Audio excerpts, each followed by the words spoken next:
नमस्कार।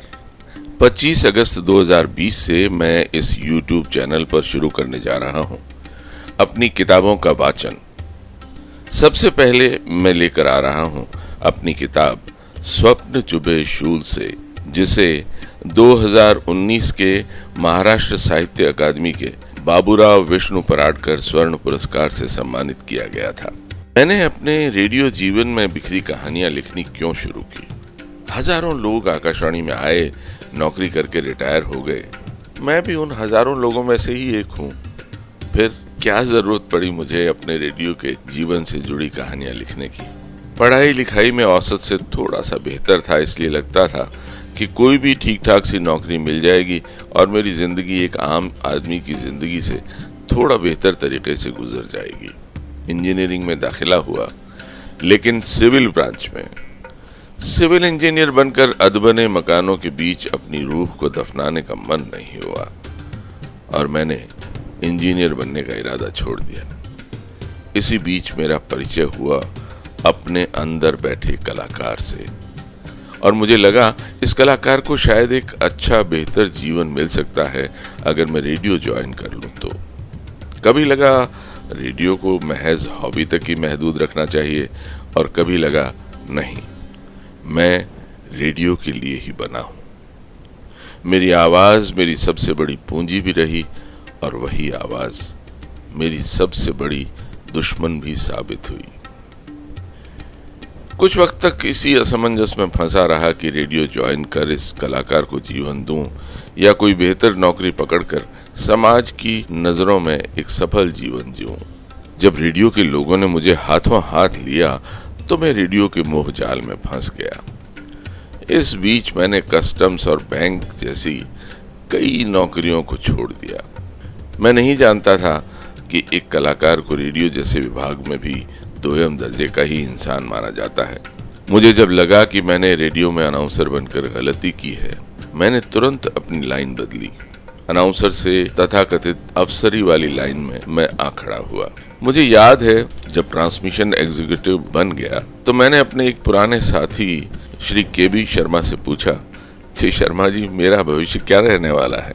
उनका जवाब था कि अगर मैं सोता रहूंगा तब भी डायरेक्टर की कुर्सी तक तो पहुंच ही जाऊंगा, और अगर यूपीएससी से एक आध इम्तिहान पास कर लिया तो उप महानिदेशक की कुर्सी तो पक्की है। भाग्य ने साथ दिया तो उससे ऊपर भी जा सकता हूं। मगर भाग्य ने न सिर्फ साथ नहीं दिया बल्कि कई बार बड़े बड़े धोखे भी किए मेरे साथ और मेरे बैच के अन्य लोगों के साथ। यूपीएससी से आने के बावजूद हम लोगों को प्रमोशन नहीं दिए गए और हमारे देखते देखते उन लोगों को हमारे सर पर बिठा दिया गया जिन्होंने यूपीएससी जैसी किसी परीक्षा की तो कभी सूरत भी नहीं देखी थी। वो महज लोकल लेवल पर एक इंटरव्यू देकर आकाशवाणी में पीछे के दरवाजे से दाखिल हुए और देखते ही देखते पूरे आकाशवाणी को इस तबके ने बंधक बना लिया।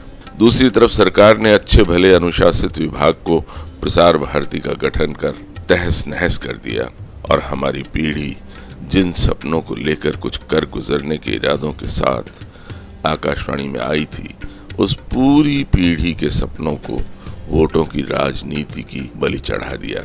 ये सही है कि सरकार की गलत नीतियों की वजह से करीब 37 साल की नौकरी करने के बावजूद मैं उस ओहदे पर नहीं पहुंच पाया जहां तक पहुंचने का मैं हकदार था, लेकिन मैं इस बात से भी इनकार नहीं कर सकता कि रेडियो की इस नौकरी ने मेरी जिंदगी को एक से एक अनमोल तजुर्बों से नवाजा। एक से एक बेवकूफ़ अफसरों को झेलना पड़ा तो एक से एक काबिल लोगों के साथ रहने का शर्फ भी हासिल हुआ। मैंने सुना था कि इंसान का शौक ही अगर उसकी रोजी बन जाए तो बहुत आगे तक जाता है वो, लेकिन अफसोस मेरी जिंदगी ने मेरे लिए तो इस कहावत को गलत ही साबित किया। विविध भारती आकाशवाणी का एक बहुत लोकप्रिय और अहम हिस्सा है। मुझे करीब 12 बरस तक विविध भारती में रहने का मौका मिला। इन 12 बरसों में से कुछ बरस मैं नंबर 2 रहा तो कुछ बरस इसका हेड भी रहा। सन 2011 में मैं आकाशवाणी से सेवानिवृत्त हुआ और रेडियो नामा ब्लॉग के लिए एक सीरीज लिखने लगा, कैक्टस के मोह में बिंधा मन। ये सीरीज श्रोताओं और पाठकों में बहुत मशहूर हुई और इसी बीच युवाओं में बहुत मकबूल ई मैगजीन द LallanTop.com ने मुझसे आग्रह किया कि मैं ये सीरीज उन्हें दूं। मैंने ये सीरीज उन्हें सौंप दी और उन्होंने इसे रेडियो जुबानी के नाम से प्रकाशित करना शुरू किया। ये सीरीज इतनी मशहूर हुई कि उसके कुछ एपिसोड्स को लाखों लोगों ने पढ़ा और सराहा। इसी सीरीज को मैंने हिंदी और राजस्थानी में किताबों की श्रृंखला के रूप में प्रकाशित करने का फैसला किया। राजस्थानी में पहली किताब आई अदजागी राता अदसूता दिन और हिंदी में स्वप्न चुभे शूल से। मेरा सौभाग्य कि स्वप्न चुभे शूल से को महाराष्ट्र हिंदी साहित्य अकादमी का 2019 का बाबूराव विष्णु पराडकर स्वर्ण पुरस्कार दिया गया और राजस्थानी की पहली किताब को केंद्रीय साहित्य अकादमी पुरस्कार के लिए नामित किया गया। तो 25 अगस्त से मैं आपको सुनाऊंगा अपनी सीरीज की पहली किताब स्वप्न चुभे शूल से।